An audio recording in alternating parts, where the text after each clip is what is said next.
This is all wrong. I shouldn't be up here. I should be back in school on the other side of the ocean.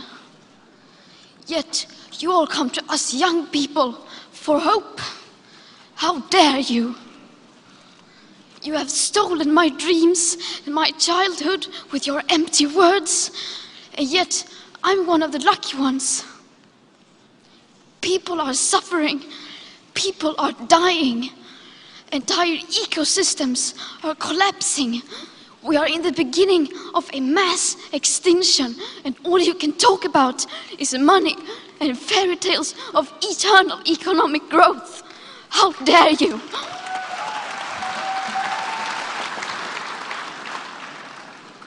So I was wondering whether you thought climate change could be an issue that could unite us all on left and right, moving us beyond debates about C16 to discussions at the UN at Katowice next month, where perhaps humanity might finally discover its global map of meaning. No.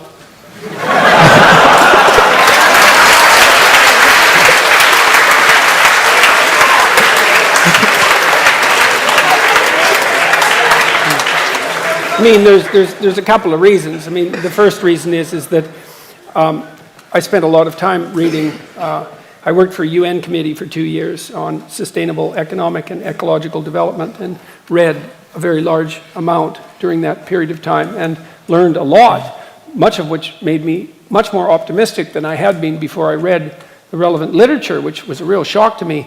But the climate change issue is an absolutely catastrophic, nightmarish mess, and the idea that that will unite us that's not going to unite us.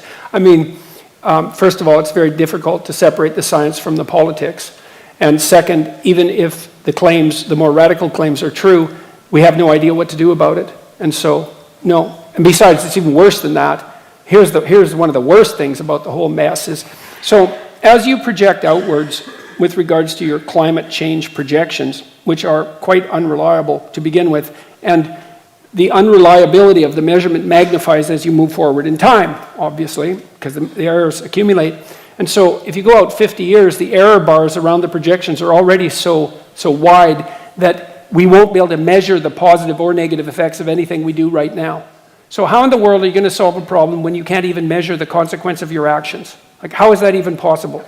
And besides that, well, what's the solution? What are we going to do? Switch to wind and solar? Well, good luck with that. Just try it and see what happens. We can't store the power. Germany tried it. They produced more carbon dioxide than they did when they started because they had to turn on their coal-fired plants again. That wasn't a very good plan. Well, we don't want nuclear. It's like, okay, what happens at night? The sun goes down. Well, isn't that something we should have taken into account? Well, we got to flip on the coal-fired plants.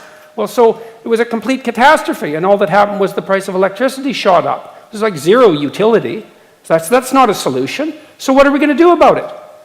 Well, we should cut back. We can't consume as much as we are all consuming. It's like, well, maybe, except the data that I've read indicate that if you can get the GDP of people up to about $5,000 a year, then they start caring about the environment, and the environment cleans up. So you could make a perfectly strong case, I think, and a reasonable one, perhaps even a humane one, that the actual idea would be to get everybody in the world who's poor, desperately so, out of poverty as fast as possible, which would increase consumption in the short term, because then they'd start to care about the environment and things would clean up. It's like, okay, well, what are we going to do about global warming? Well, good luck figuring that out. I don't see a solution on the horizon. I look at Bjorn Lomborg's work. I really like Bjorn Lomborg. I think he's a real genius. You can look him up if you want.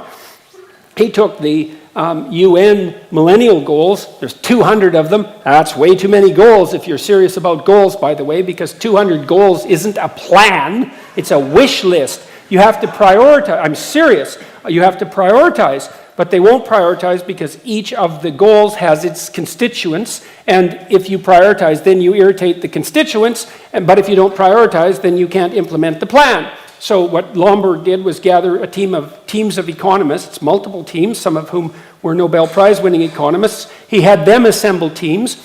He had them rank order development goals in terms of their return on investment, all of the teams. Then he averaged across the teams and came up with a final list. And addressing global warming wasn't even on the list. The most fundamental he wrote a book called How to Spend $75 Billion to Make the World a Better Place, and that's not very much money on a global scale. Almost everything that he recommended had to do with increased child nutrition in developing countries. It's like, these things are complicated, man. These are complicated. It's like, well, let's fix global warming. It's like, okay, well, good luck with that. First of all, how are you going to do that? And to think that will unite us, well, certainly not uniting us so far. So, no. And it's the kind of low-resolution thinking that just gets us absolutely nowhere. I like what Lomborg did way better. I think it's way more intelligent. So, maybe if you increase child nutrition enough and you produce another, I don't know, 10 million geniuses as a consequence of that, and maybe one of them will figure out what to do about global warming. Well, I'm serious about that, It's not a bad thing to increase the total sum of human brain power, And so we treat these things so lightly. Well, let's fix the planet. Well, we're going to concentrate on global warming. Well, why global warming? Well, because everyone thinks that's the biggest catastrophe. Well, maybe it is, but if you don't have a solution, well, and then what about all those other problems? What are you going to do about them? Well, we'll ignore them because we can feel good about, being concerned about global warming. It's like, one of the reasons, there's more trees in the Northern Hemisphere than there were 100 years ago. No one knows that, but it's true, and by a substantial margin. You know why, in part? Because people burned coal instead of wood. It's like everyone says, well, we shouldn't burn coal. It's like, okay, fair enough. What do you want to do, burn trees instead? Because that's what poor people would have done. It's like, coal isn't good. Well, it's better than burning wood. So these things are complicated. So they're unbelievably complicated. And so, no, it's not going to unite us. And we're not going to do a damn thing about it either. So it doesn't really matter. So, well, what are we going to do? You're going to stop, having heat? You're going to stop having electricity? You're going to stop driving your cars? You're going to stop taking trains? It's like, you're going to stop using your iPhones? You're not going to do any of that. And no wonder. So, no. Thank you for that.